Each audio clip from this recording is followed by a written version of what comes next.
Welcome to the new Chemist. We're glad you're listening. Feel free to download this podcast on Google Podcasts, Apple Podcasts, and Spotify. Here on the new Chemist, we discuss chemistry, which simply put is the science of change, as well as careers, community research, and COVID-19. We're happy you're tuning in. My guest today is DJ Lewis, a colleague of mine from Georgia Tech. Thanks for joining me today. It is good to hear from you. Just briefly, I'll inform my audience about you. DJ Lewis is an accomplished technology person. He currently serves as a cloud corporate customer engineer at Google, serving in data analytics, helping enterprise customers solve business critical problems with solutions enabled by Google Cloud. He also serves as a calculus and physics tutor, a chief program officer at Humble Hustler Foundation. He also has served at IBM in several capacities, starting his undergraduate training at Georgia Institute of Technology, studying nuclear and radiological engineering. He also served in several capacities in extracurricular areas in the American Nuclear Society, Naval ROTC, Alpha Phi Alpha, Georgia Tech Ambassadors, OMED Edge Mentoring Program, GT NESB, and GTAASU.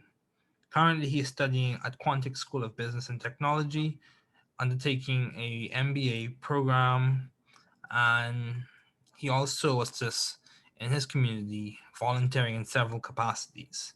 An accomplished technology person, an excellent colleague of mine, and a Georgia Tech alumni. Please welcome Hey DJ. DJ, thanks for joining me today. It is great to have you on. I haven't seen you since we've been at Georgia Tech, but it's really good to see you. I've seen you've been very progressive. You have done a lot in terms of studies, and now you're working as an engineer. So my first question to you would be, what have been your long-standing interest in the field of science? Yeah, so science and I'll say technology in general really drives me, right? And my big interest is solving problems at the end of the day. So that intersection between science, engineering, and actual business cases is my kind of overall goal. So if we can make the world 1% better each and every day, that's what really gets me up in the morning. Okay, good. So the iterative process associated with improvement, like doing a little 1% every single day. Yeah, that's a good perspective to have. So moving forward, what would you say has been a major contributor to your success as a student? Would you say it's your perspective on the 1% improvement every single day? What would you say has contributed to your success? Major contributions, I definitely say, is my support system, my village. So it starts with my mother. She's actually a principal. So education has been just drilled down within me from a young age of give myself opportunities to choose, right? Okay. So with education, that's something that we can learn, we Mm-hmm. can understand, not only to get through and jump through the formal education ladder and the corporate hoops, but also just better understand our world, understand the problems we face and how we can solve them. So I'd say my village, starting with my mother, would definitely be that catalyst. I'd also say mentorship. So along the way, excuse that, along the way, I've really been very fortunate to network and mix and mingle with some pretty great thought leaders, some Okay. people who, want to make a difference and do make a difference in society in their own unique ways. Mm-hmm. So just them telling me, okay, I'll agree to this mentorship, this relationship, but just really do one thing for me. Make sure you give back. Make sure that you um, help others along the way. So just that village mentality, that communal mentality, I think has led to a lot of my success in the education realm. Okay, so that makes a lot of sense. You're talking about the power of community and how that has played a large role in your success. So, in terms of mentors, would you say your mentors, you mentioned mentorship, so would you say that your mentors were primarily at Georgia Tech, or did you find mentors along the way for each step of your journey? What would you say? Where was your key place where mentorship was really needed and where you found the most mentorship? Yeah, I think me personally, I think that life is a journey, right? There's different points in time. So my time at Georgia Tech, I did find some great mentors there, but at each point in my journey called life, I found mentorship just by really trying to be genuine, trying to add value in each and every space I've been in. And sometimes it's been peers, sometimes it's been people I look up to who are a little further along in their career path than myself. And other times it's mentees, right? So I think that for me, this open-minded perspective of any and everybody in my life can add value. True. And that has led me to take advantage of all of the relationships that I've been able to form. That's true, because everyone is significant. No, Yeah, it's true. Everyone has the capacity to add value. Everyone's existing for a reason. Yeah, exactly. yeah. And I that's my belief. That's my belief. So how have you been adaptive and creative in your field? What would you say? What spin have you added? What change have you brought? What new insight or new idea or new perspective or new strategy have you brought to your field that you could say you complemented? That's a great question. Or So even at a or high level, go ahead. whichever level you prefer.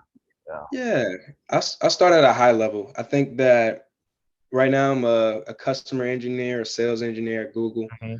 So I come from a non-traditional background in the sense that I studied nuclear engineering at Georgia Tech, Mhm. where that wasn't front of mind to be in the place that I'm at now. Mhm. With that being said, um, I feel like I bring a fresh and new perspective from apart from some of my peers who come Mhm. from a more traditional computer science, IT management sort of background and mentality.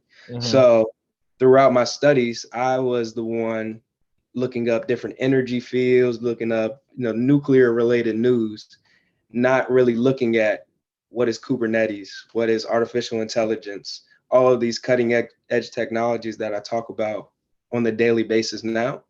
So Mhm. that's allowed me to come in fresh and without biases, so to speak, right? Okay. Uh, because of that, I think that I add value to the spaces of technology. So in terms of what I've actually contributed, it's been progressing and closing deals and really solving business problems for different enterprises Mhm. throughout different industries. So I've helped in the telecommunications. I have a customer. They're leveraging Google Cloud now.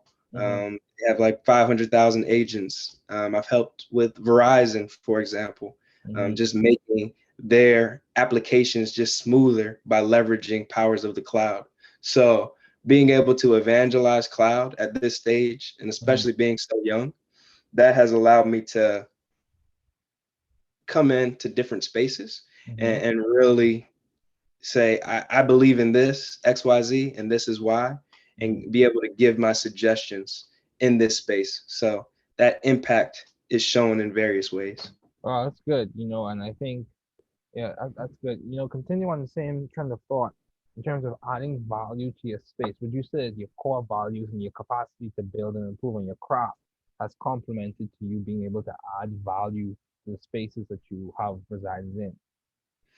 I definitely think so, Okay. because it's not straightforward how people can add value, right? I Yeah. feel like sometimes it can be almost like a buzz phrase these days where, yeah, I want to add value. I want to add value. Mhm. Um, So being able to have a focal point in terms of, okay, these are my core responsibilities in my job role. Mhm. However, um, outside of that, and we call it like a 20% project, so things outside of our direct scope, I Mhm. feel like that's where the magic happens because we get to be explorative. We get to look at things with a different lens and say, Mhm. oh, actually, for instance, I help run a nonprofit on the side as well. And I built out a curriculum teaching young Black boys how to build their own businesses from scratch. Okay. I don't have any direct or formal training in that space. However, just with the tools I've built over my lifetime, Mm. I was able to say, okay, this is a problem. This is something, an area that I'm passionate about and that I can add value to. Why not just put something together, right? I Mhm. don't need to have a degree in curriculum development in order to build and teach a curriculum. Mhm. So that's just one example of you can add value in so many different ways. Yeah. Passion can empower you to do a lot of things. So, you mentioned this as a quick aside. You mentioned the term Kubernetes. I don't think I've ever heard that one before. What were you referring to?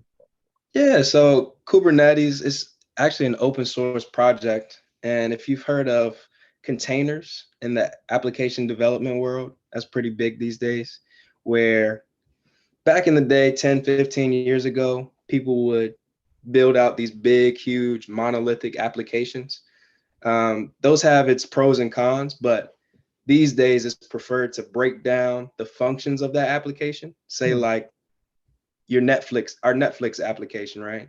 We Mm-hmm. want to pull things up. You want to be able to sign in. You want to be able to look at your history, your shows, Mm-hmm. instead of it all being on one monolithic application.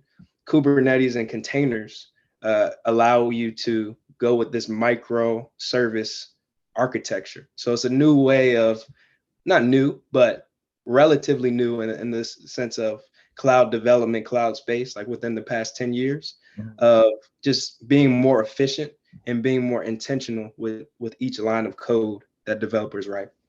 Wow. Yeah, Yeah. that's very interesting. So, in terms of you finding the right environment, how did you find it to be the thrive scientifically and intellectually? Would you say you found it, and how did you find it? Yeah, my journey again is non-traditional. I came to Georgia Tech on a Naval ROTC scholarship. Mm-hmm. So I thought I would be on a submarine right now, an officer running a sub. However, I just kept an open mind, and Mm-hmm. towards my tail end in that program, 4.5 years, I I, I was looked myself in the mirror and said, this isn't the lifestyle I want, right? I don't want to be in the middle of the ocean, just going around protecting our waters, right? A very core function. I love the military, but and I also didn't want to be in the middle of nowhere working a power plant, a nuclear power plant, right? So those were kind of the options I saw because of my major. But looking outside of that lens and talking with some of my peers, talking with some of my fraternity brothers, um, I thought about my skill set and the lifestyle I wanted to lead. One of my older brothers, he's actually still at IBM. He mentioned, have you ever talked to, or thought about technical sales? I didn't even know what it was at the time. So from there, I took a calculated risk.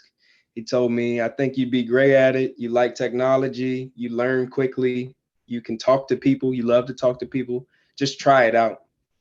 From there, I started learning about cloud. So now I'm supposed to be considered sort of a cloud specialist slash expert. But 3 years ago, I had no idea what the cloud was, other than maybe How did you storage describe? space, right? Cloud technology, other than maybe storage space on our iPhones, right? The place where my pictures are stored. But now I know there's so much more. So I think the big gist there is just keeping an open mind and being authentic with myself, looking in the mirror and saying, just because I did XYZ in the past, that doesn't guarantee my future, right? Mm-hmm. I get to choose, we get to choose every step of the way of what our journey and our story will look like. Mm-hmm. Yeah, we have agency. We have agency and we have autonomy. Yeah, I Yep. agree. Yeah. So, in terms of keeping a balanced life, given your Mm. responsibilities and accomplishments, DJ, and given the pandemic, how would you say you're keeping a balanced life? Are you keeping a balanced life? Ooh, that's a great question. I kind of view, again, life as more fluid. I think I Mhm. have Okay. balanced moments, and Yeah, I think that I I also have agree. I agree. unbalanced moments. I Right. agree. with you. I agree. With It's you. similar to a chemical reaction, right? Sometimes it's more forward favoring, sometimes it's back. I was just tutoring. I tutor on the side as well. I was just tutoring last night, some Okay. chem. one of my students has a chem test today, so that's top what's of up, mind. dude. That's what's up. Yeah. Yeah. But with that being said, yeah, I like to try to be intentional, to be my thing is being consistent in flow, right? If you think of life as kind of like a sound wave of ups and downs, I want to keep my altitudes consistent, as small as possible. So instead of going, and you can't see me because we're talking about a podcast, but instead of going, 10x up and 10x down, go 2x up, 2x down. So these ups and downs kind of make more of a subtle stream. With that being said, I have some key like daily tasks and actions that I like to do personally that keep me grounded. Okay. So for example, waking up fairly early, going to the gym, making sure I eat all my meals, making sure when I wake up, I don't go straight to my phone. Before I go to bed, I'll read about 30 minutes and cut off the TV. So these little micro habits is what I try to keep on the daily basis to stay balanced. But the other side of the coin is, we don't progress if we stay balanced, if we get too complacent, right? Growth and comfort don't coexist. So sometimes I will skip a meal. Sometimes I might not be able to go to the gym. And I've accepted that that's okay too, right? That's part of the flow. I agree. Yeah, dude. Yeah, because you bring up an interesting concept. Many times I've heard people, or when discussions of balance occur, there's almost an implication, or yeah, there is an implication sometimes that balance is like this standard, or like this perfection goal type thing. However, Right. I've heard different perspectives on that. I've heard different perspectives on what it means to be a healthy whole person. That doesn't mean that you don't have bad days. It doesn't mean like you don't even fall apart sometimes. But the resounding point, or the thing that you want to keep constant, is that you adjust, you regroup, and you move forward. I And agree. and even we can make this even more concise and more concentrated and more specific. Like even when it comes to this is a buzz phrase now, mental health. Many times, I was reading this book by Resilience by Frederick Flock. Really good. It's a really good book. I haven't finished reading it yet. But what I've read so far, it speaks volumes. He speaks about how mental health can be considered, from the perspective of homeostasis, in that, homeostasis is not a static process in the body. It's dynamic. Right. Like you have a disturbance, you adjust. And it's about being the capacity to adjust, the capacity to be resilient in the midst of challenges and difficulties. I think that contributes to you being a healthy whole person. That's just my perspective. I think that contributes to you being a healthy whole person, not the absence of difficulty or being what people would say, quote unquote, stable all the time. I completely agree. Yeah. We have to take the good with the bad, the light with the dark. Yeah. Yin. Yeah, you have to know how to throw it up every now and again and be calm and Right. be calm and copious and very quiescent. But how do you maintain vision and teamwork in your environment, DJ? A vision and teamwork environment. How do I maintain those values? Yeah, in your environment. I think it really does start with self. And we talked a little bit now. My mentality is very open, very team oriented, just to start. But I think it's important to consistently express that too, right? So that expectations management with my peers, with my manager, saying, hey, for example, I'm okay in XYZ, but I really could use some help in this realm, right? And just accepting the fact that it's okay not to know. It's okay not to be the smartest person in the room. And I feel like once you accept that and once you're able to communicate that, for me, at least, that has multiplied my opportunities or amplified my opportunities 10x, right?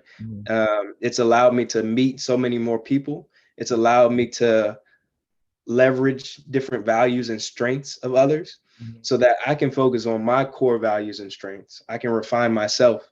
And going back to our balance discussion, so I don't get overworked or burnt out, right? If you're great at marketing and branding, cool, perfect. You got that. I trust you enough. Having that trust is another element to execute your role, to stay in your lane. And I expect that same trust, vice versa, right? So I think those are some key points, some key elements there. Yeah, yeah, dude, I agree.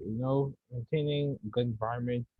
And I'm gonna throw this term out here, but like in linear algebra, we learned about linear combinations, but different No. things have different weights, and you have different things that you're adding together.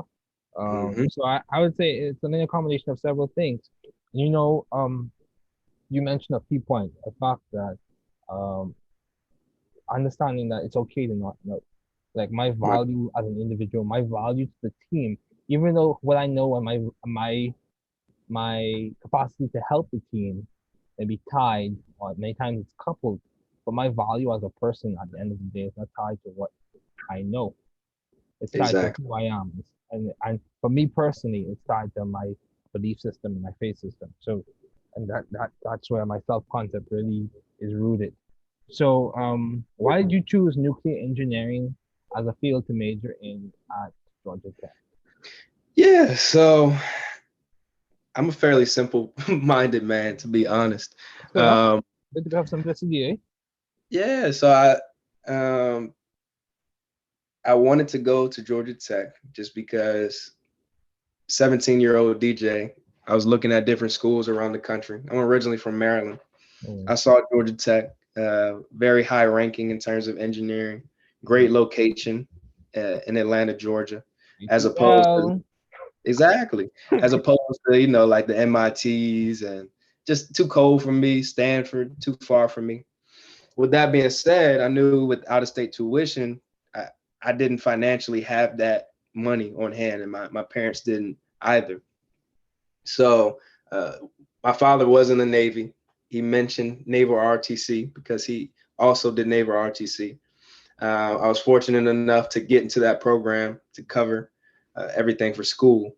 So with that being said, I wanted to be the best within my nuclear or my naval realm, right?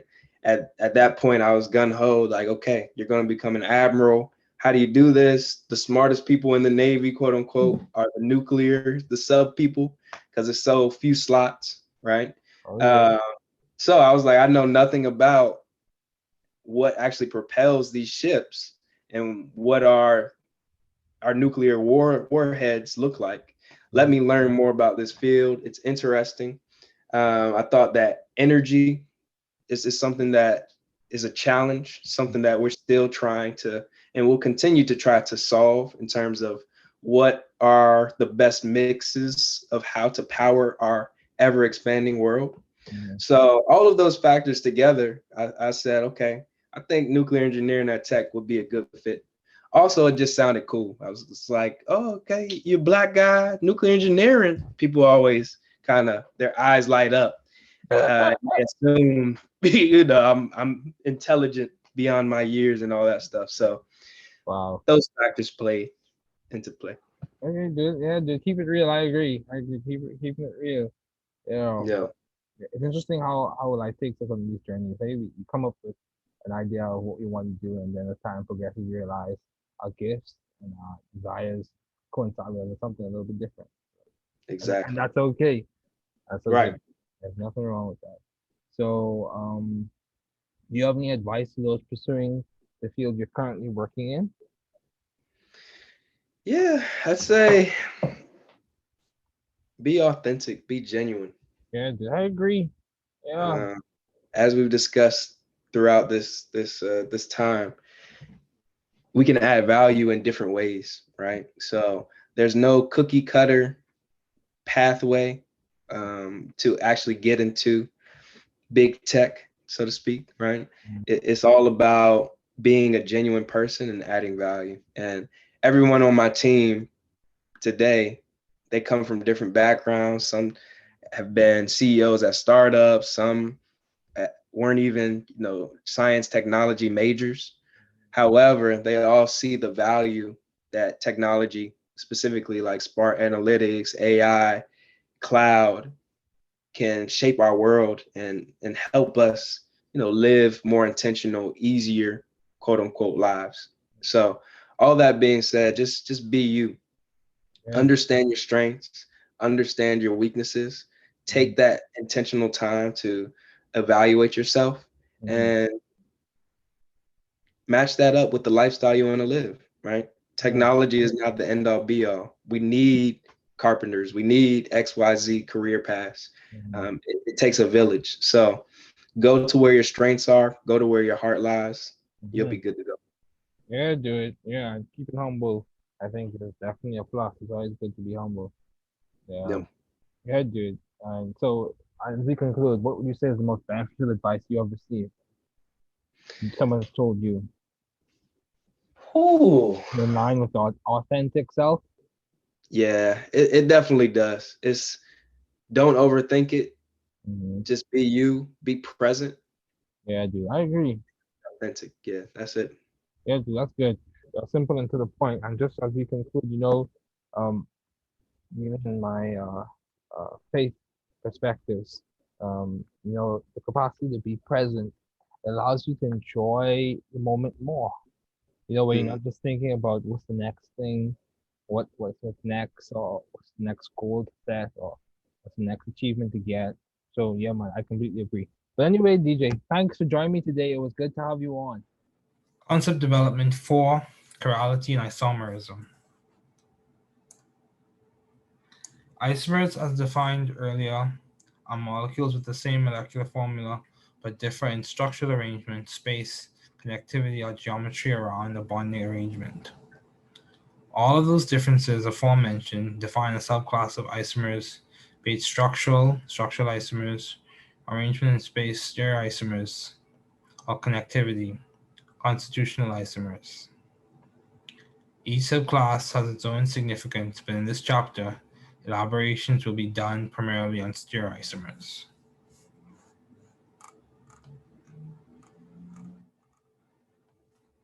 Stereoisomers. Stereoisomers, or spatial isomers, are molecules with the same molecular formula but differ in three-dimensional spatial arrangements. A stereoisomer has a stereogenic center, which is a location in the molecule where the interchange of two groups in space results in new stereoisomers. A subgroup of stereogenic centers is a chiral center, which typically refers to a stereogenic center with an sp3 hybridization or tetrahedral geometry. Every chiral center is a stereogenic center, but not every stereogenic center is a chiral center. Stereoisomers can be further divided into 3 other categories: enantiomers, diastereomers, and atropisomers. Enantiomers are optical isomers. These optical isomers are molecules that are non-superposable mirror images of each other.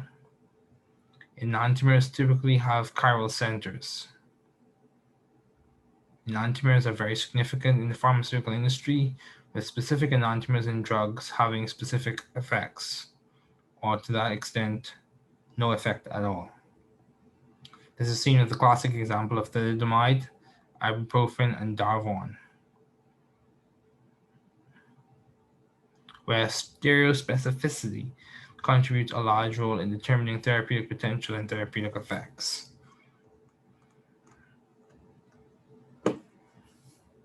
Enantiomers are typically designated by the signets of absolute configuration, which are rectus, R, and sinister, S. These molecules are also designated by the relative configuration, which are dextrorotatory D, or levorotatory L. The terms dextrorotatory and levorotatory refer to the optical rotation, or how the molecules rotate light, which is left rotation, levorotatory, or right rotation, dextrorotatory. Also, the extent to which light is rotated is normally signified using specific rotation, alpha. There are other applications with optical dispersion, polarimetry, circular dichroism, and other polarity phenomenons. Assigning configuration in general, in terms of relative configuration, dextrorotatory or levorotatory must be assigned experimentally, typically by the proper application of an optical device such as a polarimeter to observe and measure how the molecule rotates light and to what extent or degree it rotates it.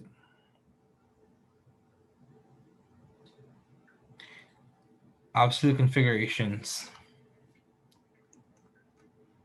Absolute configurations can be assigned using a priority numerical labeling system called the Kahn-Ingold pre-log priority rules.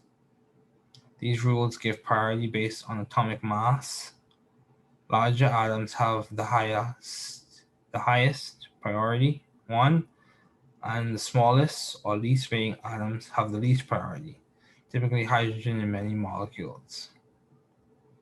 For example, 1-bromo, 1-chloropropane, the priority is denoted as seen below, show as seen below or seen in many texts. Diastereomers. This is a subclass of optical isomers, also known as geometric isomers. Diastereomers are isomers with the same molecular formula, but different arrangement in space that results in non-identical mirror images.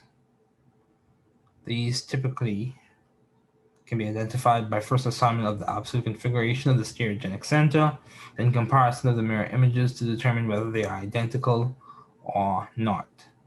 Keep in mind, enantiomers are non-superposable mirror images, whereas diastereomers are non-identical mirror images. These steps listed previously are in a suggested order in terms of assignment. Subclasses of diastereomers are cis-strand isomers and conformers, which can be further divided into rotamers. EZ isomerism and cis-trans isomerism. As dextrorotatory and levorotatory is relative assignment for stereochemistry, so is cis and trans. Cis and trans isomerism allows for the denoting of the spatial arrangements based on like groups, for example, trans 1,2-dichloroethene or cis 1,2-dichloroethene. This relative system, cis or trans, can become obscure very quickly, so to provide a more meticulous system, the Kahn-Ingold pre-log priority rules are used to label the substituents on the double bond using the EZ entogen or opposite / Zusammen or same side. This system aforementioned provides more clarity with stereochemistry. As stated earlier, the Kahn-Ingold pre-log priority rules give the highest priority 1 to the largest substituent or the substituent with the greatest atomic mass. And the following substituents are labeled with the numbers 2, 3, 4 based on the masses.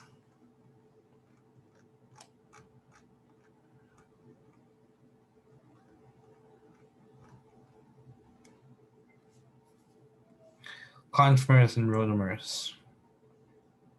A conformer is an arrangement or conformation of a molecule based on rotation of single bonds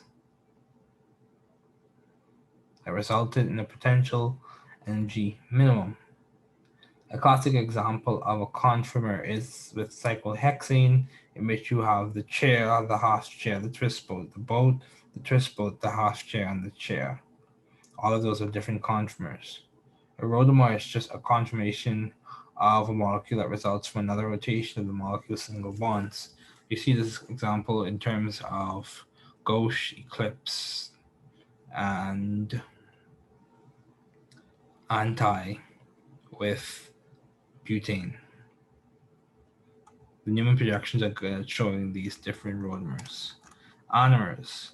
An isomer formed due to a geometric variation found at certain atoms in specific molecules. Anomers are typically seen and described in carbohydrates where the designation of alpha or beta is used.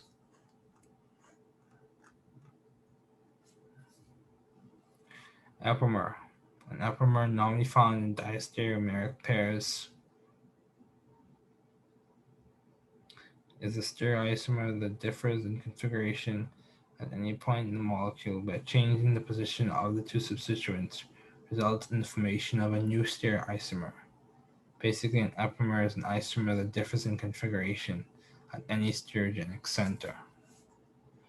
The Lebel-Van 't Hoff rule, if there are n stereogenic centers, with 4 different substituents attached. There are 2 to the end, different stereoisomers possible. This is the end of concept development 4. Thanks for listening.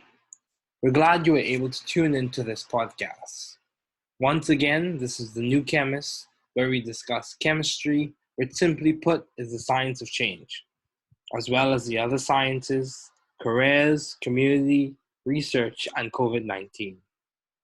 Thanks again for listening. Note, the views on this podcast represent those of my guests and I.